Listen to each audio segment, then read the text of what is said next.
पिछली बार जो उससे कहानी पढ़े थे ना, उसके आगे से इस किताब को शुरू करते हैं। बाबूजी का स्थानांतरण बिहार के विभिन्न जिलों में होता रहता है। हरिंद्रानंद भी उन शहरों के लगभग सभी शमशानों में घूमते भटकते रहे। जीवन प्रभा उन्हें सहरसा ले आता है। यहाँ उनका दाखिला सहरसा जिला स्कूल में हुआ। शुरुआत में तो स्कूल नियमित जाते रहे, पर मन में ये शमशान साधना की ललक भीतर पुष्पित होती रही। ये आखिर उन्हें सहरसा जेल के नजदीक शमशान का पता चल ही गया। एक दिन मौका पाते ही ये अपनी मनपसंद दुनिया की ओर सैर पर निकल पड़े।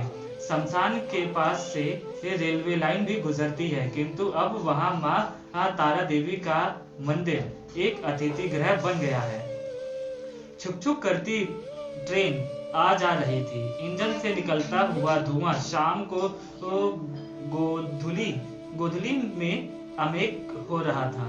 सामने से 3 व्यक्ति बातें करते हुए इधर आ रहे थे। नजदीक आते हुए एक ने पूछा, यहाँ क्या कर रहे हो बाबू? शाम हो गई है, जगह ठीक नहीं है, अपने घर जाओ। अपना परिचय देते हुए उन्होंने कहा, मेरा नाम हरिंद्रानंद है, मेरे पिताजी यहाँ के जिला पदाधिकारी हैं। क्या आप शमशान से आए हैं? मतलब? दूसरे व्यक्ति ने आश्चर्यचकित होकर पूछा, क्या तुम भी यहीं आए हो?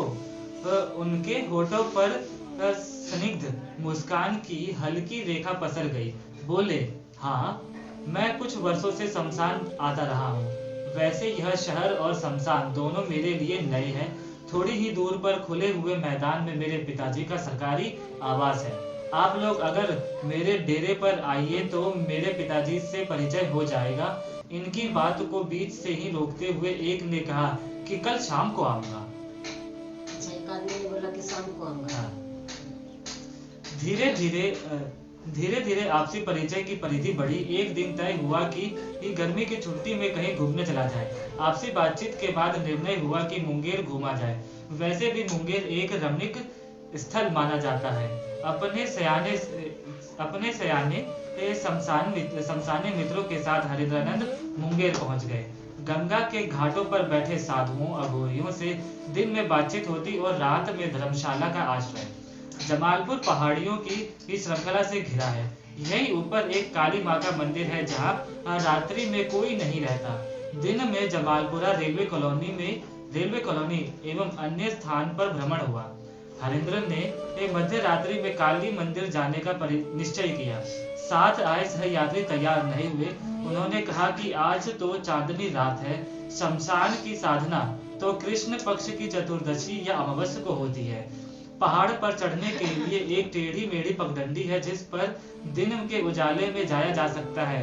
मैं पगडंडी नहीं, पहाड़ से होकर जाऊंगा, हरिंद्र खिन्ना कर बोले।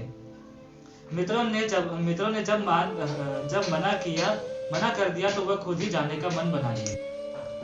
रात की रोशनी अंदर की रोशनी अब फूटती है तो चमक बाहर आ जाती है।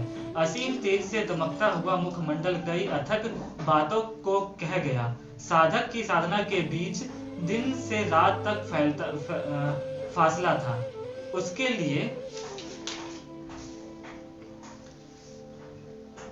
लिए तो ये समय ऐसे व्यतीत हो रहा था जैसे प्रेमी के विरह में लिपटी हुई प्रेमिका दिन से रात और रात से दिन को काटती है।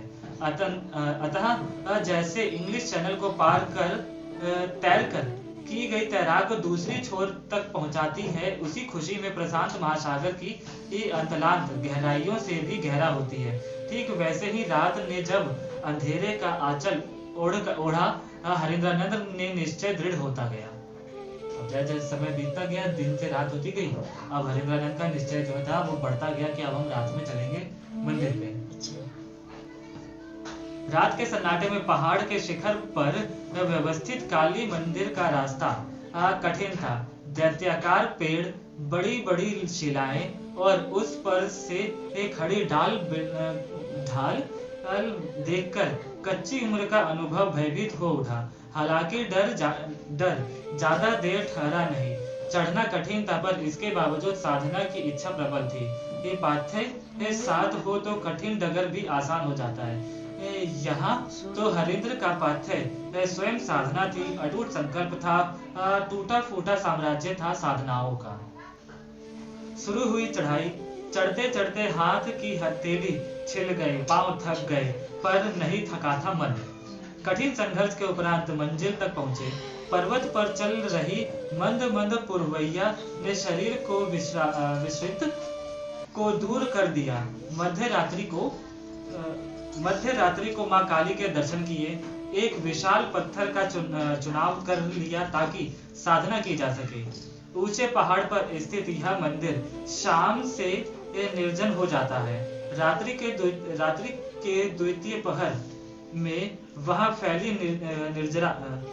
निर्जनता और निस्तब्धता एक ऐसे अलौकिक एहसास का भेदन करती है जिससे रहस्य का पता नहीं था। यह सिलसिला चलता रहा। 2-3 दिनों के बाद भी सहरसा लौट आए।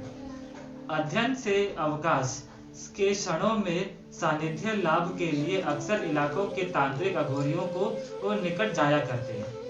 यद्यपि विचारों और पद्धति के विभिन्नता से कालांतर में उन्हें सबसे पृथक रखा। मन को किसी के साथ रास नहीं आया। ज्ञात की भूख ने कई हाथ पकड़े तो कई हाथ छोड़े। मनुष्य कई बार घटनाओं के प्रभाव में बहता रहता है और इन्हीं घटनाओं के अनुरूप उनका जीवन एक विशेष सांचे में ढलने लग जाता है। शहर के बाहरी हिस्से में व्यवस्थित सहरसा के शमशान में लगातार 3 वर्षों से जाते रहने के कारण उनकी मित्रता अपनी उम्र के काफी बड़े साधकों से हो गई थी। शमशान भूमि में रात्रि की नीरव शून्यता के बीच आसपास के हलचल से समाधिस्थ हरिंद्रानंद की आंखें खुल गई। उन्होंने देखा कि एक साधक शमशान के बाहर प्रस्थित हो रहा है। उन्होंने पूछा, कहाँ जा रहे हो? उत्तर मिला, साधना हो गई, अब घर। अभी रात शेष थी। हरिंद्रानंद उनकी मनोवृत्तियों से परिचित थे। हंसकर पूछा, साधना समाप्त हो गई या नशा?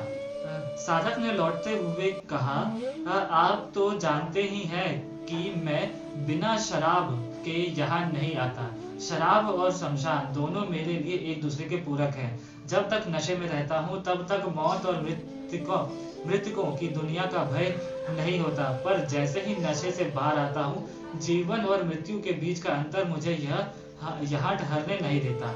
मेरे पास पर्याप्त पैसे नहीं है। इस पर तपाक से उन्होंने कहा, अगर मैं आपके लिए पैसे का प्रबंध कर दूं तो क्या आपकी साधना इस छोटे अंतराल के बाद पुनः आरंभ हो सकती है? छोड़िए इन बातों को, अब घर जाने दीजिए। आधी रात को मेरे लिए भला शराब कहाँ से आएगी? आप पैसे की चिंता ना करें। इतना कहकर हरिंद्रानंद ने अपनी जेब से पैसे निकाले और उनके हाथ में थमा दिए। चूंकि एक उच्च पदस्थ पदाधिकारी के पुत्र थे, इसलिए उनके जेब खर्च के लिए कुछ पैसे रहते थे। उसने हाथ हवा में उठाया। थोड़ी ही देर में शराब की बोतल सामने थी। हालांकि उस साधक को उन्होंने समझाया कि लंबे अरसे से वे भी शमशान आते हैं। शराब का स्वाद तक वे नहीं जानते। आदमी के दिमाग ऐसे ही स्थिर नहीं रहता। नशे के बाद तो वह क्या हरकतें करेगा उसे भी पता नहीं रहता। यह आदतें अच्छी नहीं है, आप इसे छोड़ें। शमशान, शराब, साधना की तिकड़ी नहीं बनाइए, इससे साधना की पवित्रता भंग होती है। कई बार शमशान में इस तरह की गैर जरूरी समस्याएं हो जाया करती हैं। ये अपने साथियों के लिए साधना समाधान बनकर प्रस्तुत हो जाते हैं। तांत्रिक साधना में पंच मकर यानी मत्स्य, मांस, मध्य, मुद्रा, मैथुन का प्रयोग सामान्य सी बात है। यद्यपि शमशान की इन घोर क्रियाओं ने उनके मानस पर कभी भी ऐसी छाप नहीं छोड़ी। चलो छुट्टी हो गई। चलो।